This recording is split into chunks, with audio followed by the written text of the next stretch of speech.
हजरत उमर जब नारा लगाते ना तो कैसे किस तरह कांपते।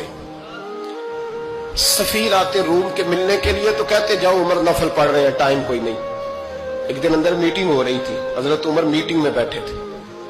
आपके बेटे मिलने आए अब्दुल्ला इब्ने उमर। अब्बा जी अंदर आ जाओ, फरमाया दरवाजे पे खड़ा हो, मैं जरूरी बात कर रहा हूं, अंदर ना आना। जनाब अब्दुल्ला इब्ने उमर कहते हैं मैं दरवाजे पे खड़ा हो गया। थोड़ी देर गुजरी तो इमाम हुसैन भी आ गए। एक हदीस में एक रवायत में इमाम हसन का लफ्ज भी है। इमाम हुसैन आए, आके अब्दुल्ला इब्ने उमर से कहने लगे उमर फारूक अंदर है? तो कहा वो अंदर तो है। तो कहा आप क्यों दरवाजे पे खड़े?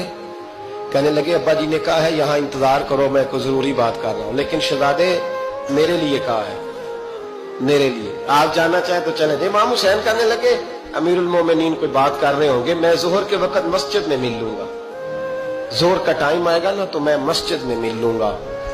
ये कह के चले गए। हजरत उमर बाहर आए तो हजरत अब्दुल्ला इब्ने उमर से कहा कि कोई आया तो नहीं? अर्ज की हुजूर हुसैन इब्ने अली आए। हुसैन इब्ने अली। तो कहा अंदर क्यों नहीं भेजा? कहा मैंने कहा था बेशक चले जाएं, लेकिन वो कह रहे थे कि मैं जोहर के वक्त मस्जिद में मिल लूंगा। तो सैयदना उमर फारूक फरमाने लगे अब्दुल्ला तुझे तेरी मां रोए, हुसैन को क्यों वापस भेजा? फिर उमर दुनियादारों के सामने डटना, खड़ा होना उमर पे खत्म है, लेकिन जो अंदर की बात है ना, रूह की, जो अकीदत की बात है, जो वफा का रिश्ता है, उसको कौन समझे? ये जो रूह की मजबूरियां हैं, ये जो वफा की मजबूरियां हैं, इसे लोग क्या समझें? इन्हें क्या पता कि मुर्शद के बेटे के पैर चूमने में हुस्न क्या होता है? इन्हें क्या पता कि जब उस्ताद का बेटा घर में आता है तो दिल करता है मकान बेच के इसे दे दें, इसके बाप की नेकियां बड़ी हैं। जनाब उमर फारूक दौड़े गए, इमाम हुसैन के दरवाजे पे दस्तक दी। इमाम हुसैन बाहर रखा, शहजादे यार मिलने आए थे, तो बगैर मिले क्यों आ गए? अर्ज की कि आप मसरूफ थे, आपके अपने बेटे भी दरवाजे पे खड़े थे, तो मैं वापस आ गया।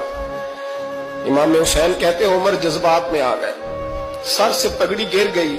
कहने लगे हुसैन मेरे बेटे का और हुसैन का क्या मुकाबला? क्या उसकी मां का नाम फातिमा ज़हरा है? क्या उसकी नानी का नाम खतीजतुल कुबरा है? क्या उसके नाने का नाम मोहम्मद मुस्तफा है?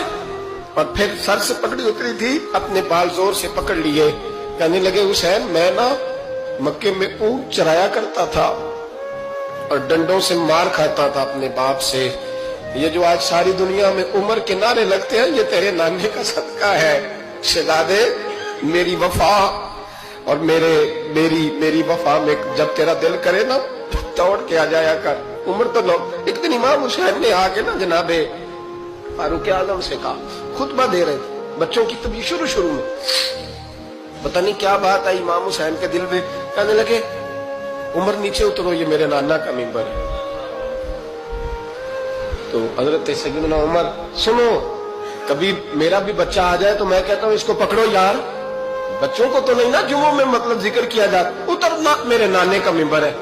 जनाब उमर उतर के नीचे खड़े हो गए। तो कहा जाके अपने नाने के मिंबर पे बैठ। तो हजरत उमर रो पड़े, कहने लगे शहजादे मेरे नाने का मिंबर ही कोई नहीं है ही नहीं, ये मिंबर ये मुसल्ले ये तेरे नाने की शान है, मेरे नाने का कोई मिंबर नहीं, तेरे ही नाने का मिंबर है। थोड़ी देर खड़े रहे तो इमाम हुसैन कहने लगे अच्छा कोई नहीं आपके नाने का मिंबर का नहीं? का चलो फिर मेरे नाने के मिंबर पे बैठ जाओ, चलो खैर है, कोई नहीं आपके नाने का? क्या नहीं? तो कहा कोई नहीं फिर मेरे नाने के। जब हजरत उमर बैठे तो बड़ा शानदार जुमला का फरमाने लगे मैं मिंबर पर मर्जी से नहीं बैठा था, मुझे अबू बकर ने बिठाया था, और फिर हुसैन के कहने पे मैं उतरा हूं, अब मुझे हुसैन ने बिठाया है। अब किसी की जुर्रत है तो उमर को उतार के दिखाए, अब मैं हुसैन का तेरी नस्ल पाक में